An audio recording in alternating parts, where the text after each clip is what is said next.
कि मैं चर्चा का उत्तर देने के लिए खड़ा नहीं हुआ हूँ। चर्चा का उत्तर मुलायम सिंह जी को देना है। प्रस्ताव उनका था तो सदन उन्हें सुनने के लिए तैयार रहे। मैं ये सदन को सूचित कर रहा हूँ। जहाँ तक मेरा सवाल है, ये रिहेबिलिटेशन के बारे में पैकेज की घोषणा करने के साथ साथ मुझे दो बातें और कहनी है। एक ये है कि मेरे ऊपर आरोप लगाया गया है इस बहस में, और बार बार ये आरोप दोहराया गया है कि मैं अपने वक्तव्य बदलता रहता हूँ। मैं आज कुछ कहता हूँ, कल कुछ कहता हूँ और परसों कुछ और कहूँगा। मैं इस आरोप का खंडन करना चाहता हूँ। प्लीज। मेरा सार्वजनिक जीवन सबके सामने है। मेरे विचारों से मतभेद हो सकता है, लेकिन मैं अपने वक्तव्य बदलूंगा क्यों? मुझे किस स्वार्थ की सिद्धि करनी है? कौन सा राजनीतिक लक्ष्य पूरा करना है? कहा जाता है कि आपने गुजरात में कुछ कहा और गोवा में कुछ कहा। यह बात सच नहीं है। जो मैंने गुजरात में कहा वही मैंने गोवा में कहा। Please don't interrupt. मेरे सारे भाषण टेप किए हुए हैं, पूरी तरह से छपे हुए हैं और उनमें हेर फेर की गुंजाइश नहीं है।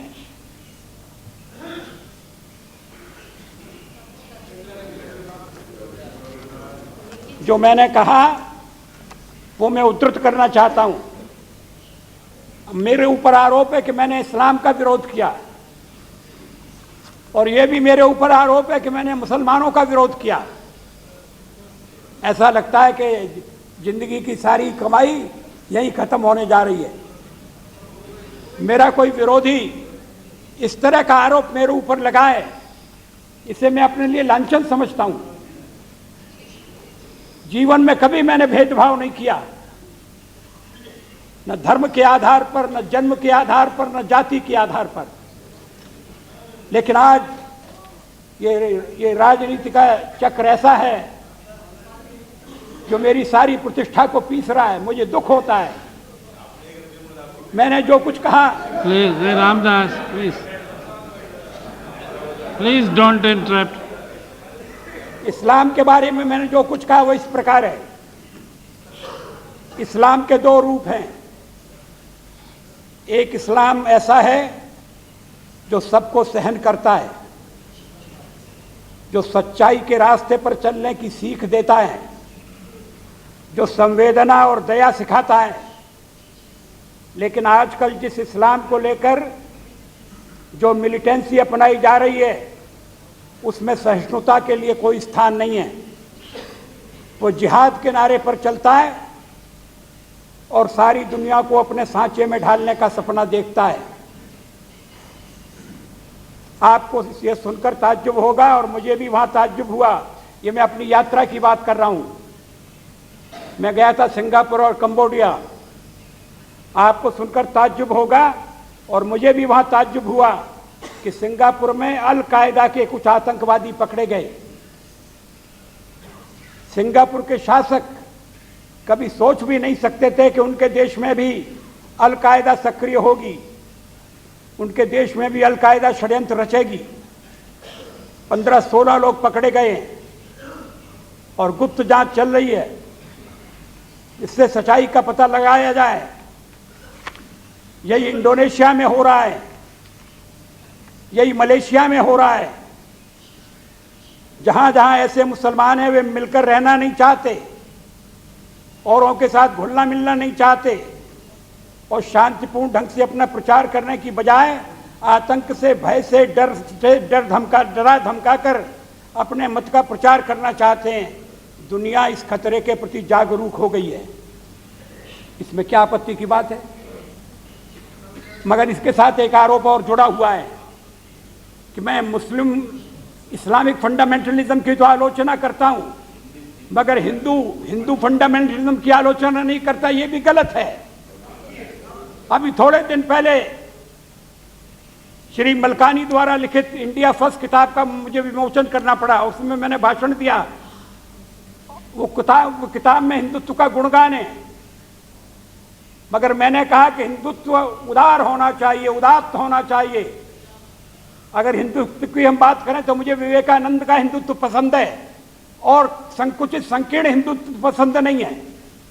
और इसके मेरे कुछ साथियों ने इसको बुरा माना, उनकी राय अलग हो सकती है, लेकिन मैं चूका नहीं आलोचना करने से। और जब कभी कसौटी का वक्त आया है, मैंने ऐसा कदम उठाया है जो इस बात को सिद्ध करे कि देश को एक उदार रास्ते पर जाना है, सामंजस्य के रास्ते पर जाना है, समन्वय के रास्ते पर जाना है। यही भारतीय संस्कृति का संदेश है। लेकिन आज मेरी छवि को बिगाड़ने के लिए ये आरोप लगाए जा रहे हैं। एक दिन में एक भाषण ने जैसे मुझे समाप्त कर दिया। एक आरोप मानो मेरे लिए ऐसा जहर बन गया जिसका कोई अंत नहीं दिखाई देता। अध्यक्ष महोदय, मैंने एक विषय का उल्लेख किया है, दूसरा विषय है आज के भाषण में मैं कह रहा हूं, आज के भाषण में आप कह रहे हैं कल के भाषण में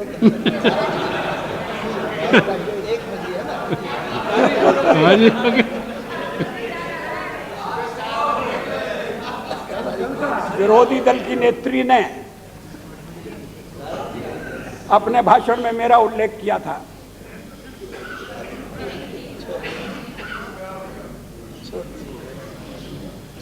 उन्होंने अपील मुझसे की है कि मैं दलबंदी से ऊपर उठूं और देश के व्यापक हितों का विचार करूं। मैं उनके विचारों की कद्र करता हूं। दलबंदी से हम सबको ऊपर उठना है। और मैंने गुजरात में जो कुछ देखा है, सुना है और अनुभव किया है, उससे मुझे भविष्य के बारे में बड़ी आशंका पैदा होती है। अगर हम मिलकर जो नया जहर पैदा हो रहा है, उन्माद, उसे मैं पागलपन का नाम दूंगा। मैं नहीं जानता जो कथाएं प्रचलित हो रही हैं वो कहां तक सच हैं, मगर जिस तरह की जातियों के समाचार मिल रहे हैं, नारियों के साथ अपमान की जिस तरह से घटनाओं की चर्चा हो रही है, उससे कभी कभी ऐसा लगता है क्या समाज का स्वरूप बदल गया है। दंगा एक चीज है, कटुता और कट्टरता भी मैं समझ सकता हूं, मगर मनुष्य का इतना गिरना कि बलात्कार हो और बलात्कार करने वाले को लज्जा न हो, शर्म से उसका सर झुक न जाए और समाज उसके लिए कठोर शब्दों का प्रयोग न करे या अपनी भावनाओं को प्रकट न करे, तो समझना चाहिए कि ऐसा रोग लग गया है, इसका अगर हमने इलाज नहीं किया तो वो हमारी सारी सभ्यता और संस्कृति को खा जाएगा। ये एक नया संकट है। ये तो हिंदू समाज ने आपके ही पाठ हैं जो पढ़े हैं और अब उनको व्यवहार में ला रहे हैं। जो आचरण हो रहे हैं वो निंदनीय हैं, गर्हित हैं। एक ठसक थी हमारी कि हम कुछ काम नहीं करेंगे, और जिनकी मर्यादा चली आ रही है पुराने जमाने से, मगर मैंने इसमें देखा और मैं सुनकर थक रह गया कि अच्छे अच्छे घर के लोगों ने दुकानें लूटी। अच्छे घर के लोगों ने, कोई सामान की कमी नहीं थी। ये लूट की प्रवृत्ति कैसे पैदा हो रही, दूसरे का सामान। और मैंने यहां तक सुना है कि सामान लूट लिया और फिर जब घर जाके देखा कि ये तो अच्छा नहीं है तो फिर वापस ले गए। और कार में बिठाकर सामान लाए थे, उसी कार में वापस ले गए और वो जो पसंद नहीं था सामान उसको छोड़ दिया और दूसरा सामान ले आए। अब ये घटनाएं अगर सच हैं तो सचमुच में दुख पहुंचाने वाली घटनाएं हैं। महिलाओं के साथ जो बर्ताव हुआ है, महिलाओं का एक प्रतिनिधिमंडल आया था, उसने महिलाओं से बात की।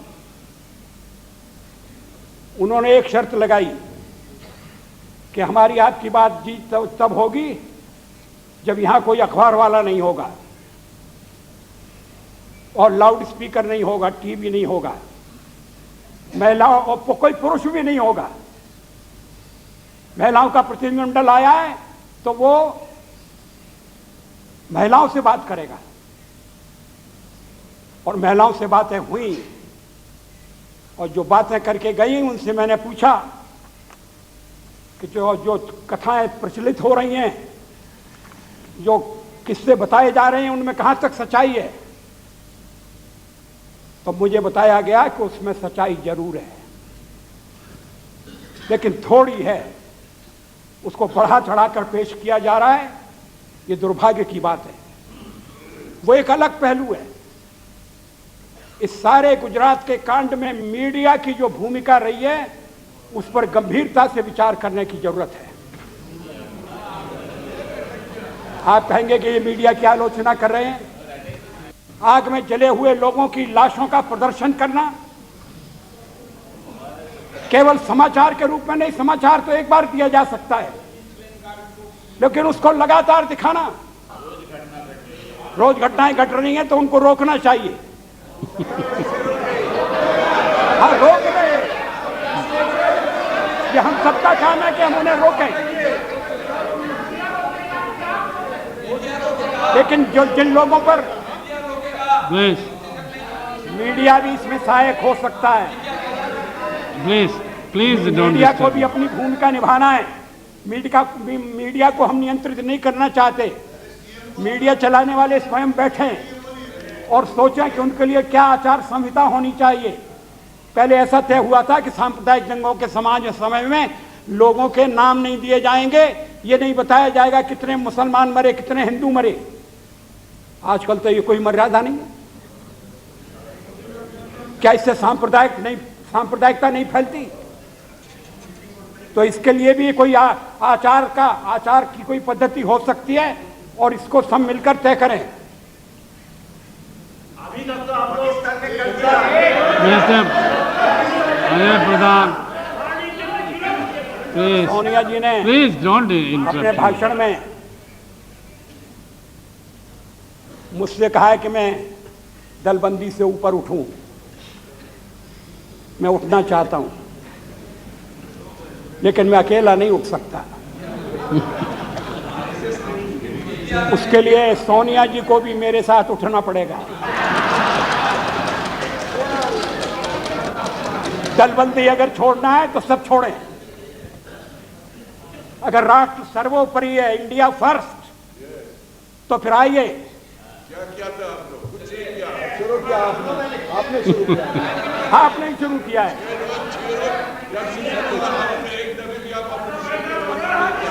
कभी भी नहीं बुलाया, कोई सुझाव नहीं दिया। अब स्ट्रैटेजी बना रहे हैं how to defeat this motion, but we never had a meeting with anybody how to solve the problem there. उपाध्यक्ष महोदय, प्लीज नाउ काइंडली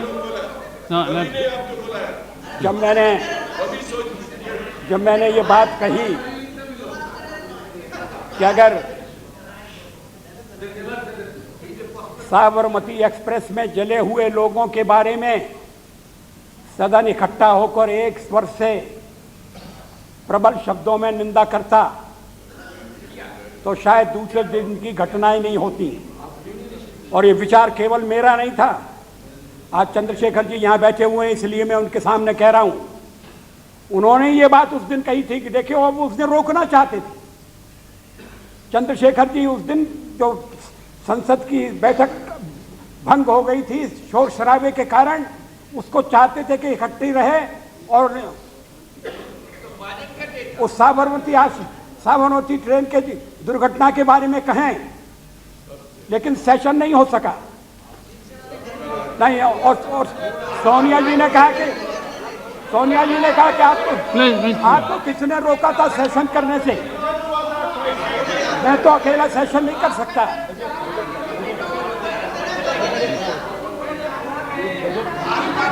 बजट होने के बाद फिर जब हम दूसरे दिन मिले तो चंद्रशेखर जी चाहते थे कि सब मिलकर इकट्ठे होकर और इसकी निंदा करें। आज हम अलग अलग कह रहे हैं कि हमने निंदा की थी, मगर एक सदन का समवेत स्वर सारे देश को जगाने वाला इस बारे में उठाने, अब हम चूक गए। ये मानने में कोई आपत्ति नहीं होना चाहिए। आपने सेशन नहीं होने दिया।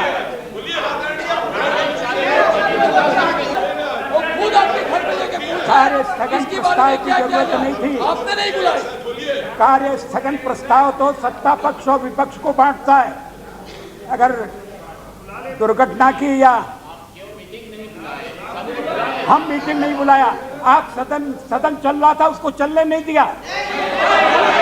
पहली बार जब मैं उसके बारे में बोला तो मैंने उन दोनों को एक साथ रखा था कि गोधरा के बदले के रूप में जो कुछ हुआ है उसका औचित्य सिद्ध नहीं किया जा सकता। दोनों निंदनीय हैं, लेकिन उस समय आखिर आज भी सोनिया जी को ये कहना पड़ा कि हमने निंदा की थी। ये कहने की जरूरत क्यों पड़ी?